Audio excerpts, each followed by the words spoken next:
Welcome back, friends. Well, today's topic is obituary war with JWs.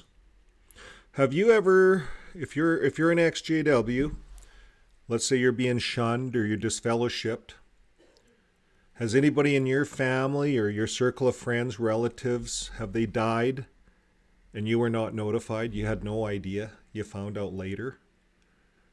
Because the JWs will not invite a disfellowshipped person to a JW funeral, even though they could be a family member or such. So we're going to take a look at how this JW fought back and how he wrote back to the newspaper column and this ex-JW, because he was shunned and he changed his religious beliefs or his beliefs. And of course, all the Jehovah's Witnesses shunned him, and they still shun him to this day. But his dad died. So he wrote a real obituary. And I think we all should. If this happens to any of us, I think we should.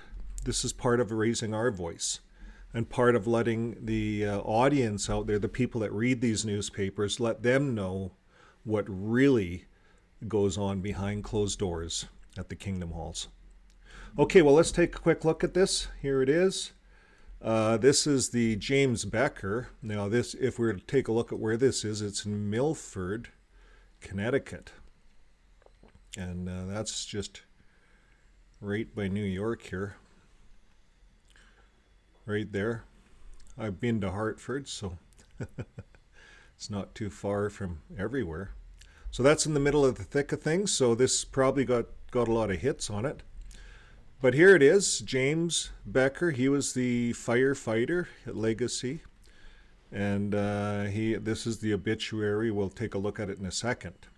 So here's the young guy, McLaughlin. He felt the need to write his obituary to his father after he was effectively shunned by his family after he left the religion of Jehovah's Witnesses. So there's a picture of a young guy, changed his beliefs, raised in it, wanted to get out. And here he is again. McLaughlin notes how he came out as gay to his parents at 23. And although homosexuality is considered a sin in the faith, but he was allowed to stay in the religion so long as he stayed celibate, which he believes is now an unnatural expectation. Imagine that.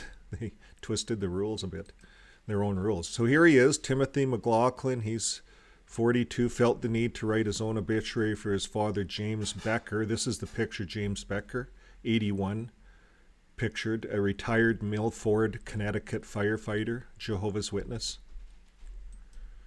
And there's Timothy McLaughlin, 42, left, is pictured alongside his husband, Joseph McLaughlin. And that's the end of that. So we'll take a look at the article here. And this is the obituary that he read, or he wrote, James Becker obituary. So it reads, you just get out of that. It reads, let this obituary serve as an addendum to the previous obituary of James J. Becker of Milford, and most recently Stratford, Connecticut. That was published on April 28th, 2024. So this is pretty recent, guys. From my perspective, as his son, the previous obituary written by the family was highly misleading. It was accurate in saying that the part of James' life that he valued most was his religion as a Jehovah's Witness. But it failed to mention to what extent this included disowning and shunning his adult son, Timothy, when he chose to leave the religion in October of 2013.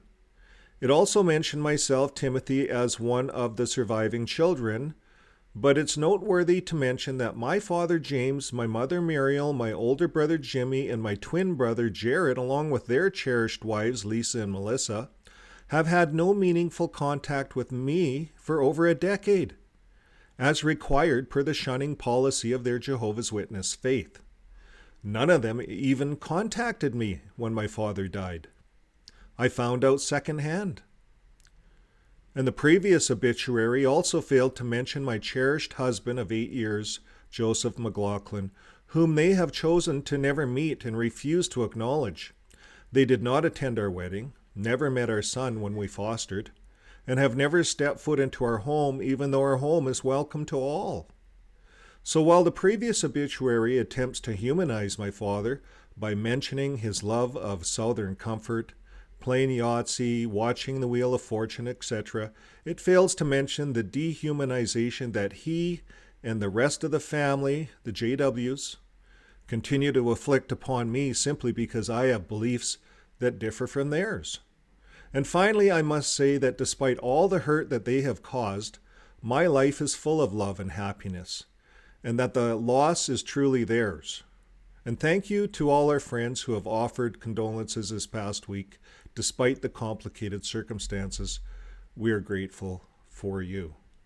So I thought that was a great act of bravery, on the part of the son, and I think it's an example for all of us. We're being shunned for one reason or another, and here are parents who are perhaps in the organization may die in there, and we might not even know about it. So if that happens, may we be as brave as this young man. Well, thanks again, friends, and until next time, keep living your life with love. Bye for now.